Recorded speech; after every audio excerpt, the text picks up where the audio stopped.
How confident are you that it will actually happen, given the threat of reform in the council?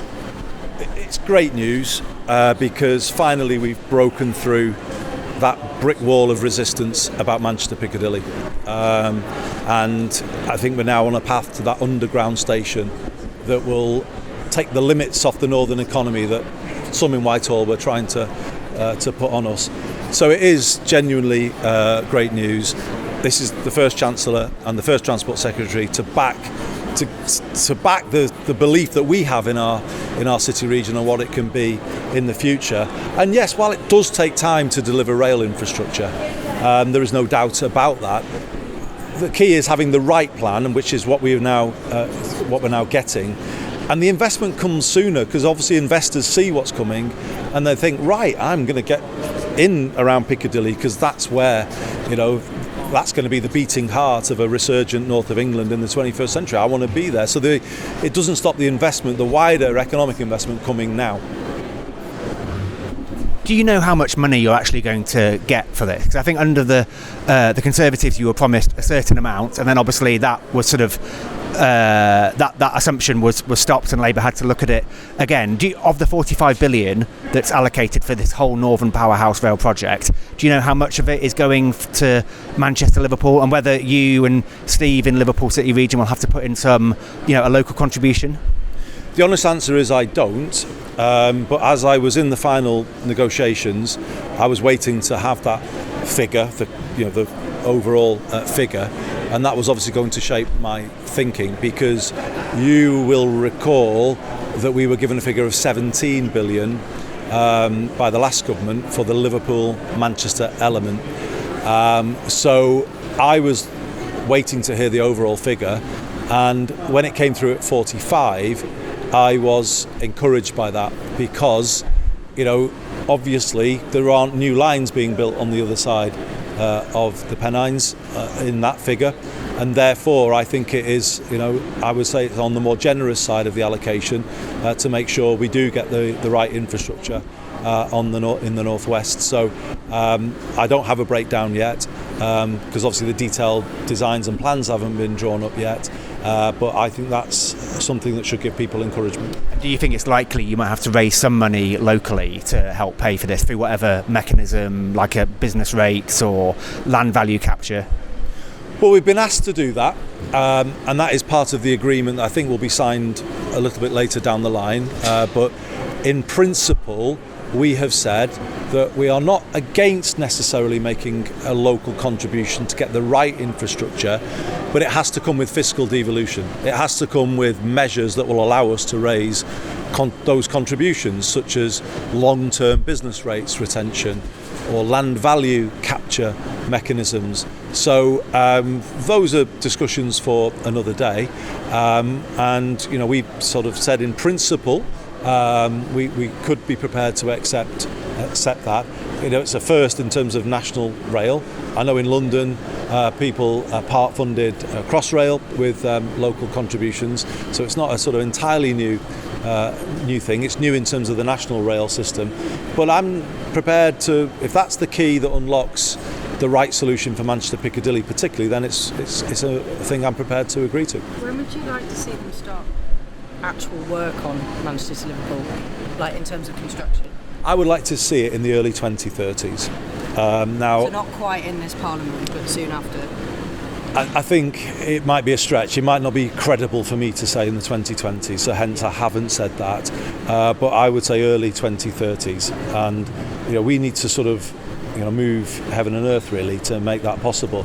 But this is the thing, and this is where history repeats itself. 200 years ago, the two great cities of the northwest built a railway from the bottom up, and when you build a railway from the bottom up, I think you can short circuit things. You can make much quicker progress, and I think we need to carry that same spirit of 1829 into 2029 and move this through quite quickly. If you think about the Northwest New Line, there's going to be 5 stops on it. It's an Elizabeth line for the Northwest, all of them high growth locations, and by the time we really get into the delivery, it'll be all combined authorities along the line, 3 combined authorities.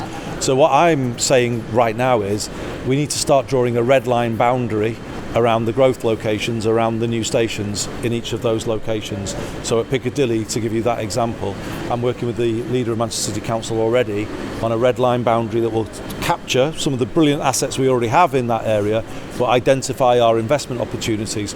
So we have a master plan that is already there, which the station is knitting into, rather than the HS2 way, which was to build a station almost irrespective of everything that was around it. Yeah. So my point being, the railway work can actually progress a bit more slowly, but that kind of wider place-making piece around Piccadilly, we've already been doing that anyway, but we're really ready to start putting that on the table quite soon. Does the Chancellor share your concerns about Whitehall, and is she taking steps to reassure you that change can happen there? Oh, I don't know. You'd have to ask the Chancellor that. But all I can say is I'm only going to speak from my own personal experience, and it's something that goes back, well, a long time actually, since the time I was in the Treasury myself as Chief Secretary, but also dealing with central government in recent years as Mayor. There has been a mentality that says the North can be given second best. It's just there. We've experienced it through this whole journey with regard to rail investment in Manchester, and it's that has made me fight as hard as I have fought, because in the end, when I really thought about it, it was just a realisation that they want us to have a lower economy than we might otherwise be able to have for short-term cost-cutting reasons, and we just were never going to be prepared to accept it. And it's kind of really flushed out the issue that's been at the heart of the British state, through what people call the Green Book, or however else you want to describe it. That there's just been a kind of an inequality when it comes to infrastructure that Germany doesn't have and other European countries don't have, but we have had.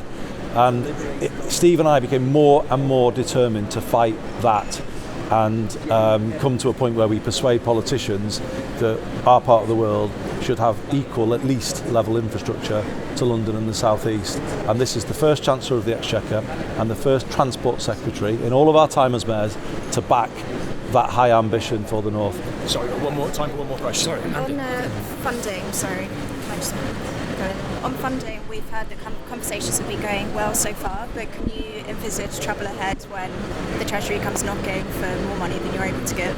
You can always envisage trouble ahead in this job. You've always got to plan for a bit of trouble ahead, and you've got to fight every day, haven't you? But we will.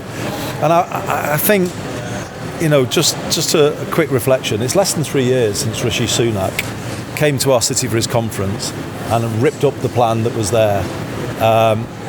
At the time, I stood together with Bev, Craig and the city region around me, our business leaders, and said, we're not accepting this, we will fight back. So here we are less than 3 years later with an even better plan than the one he ripped up.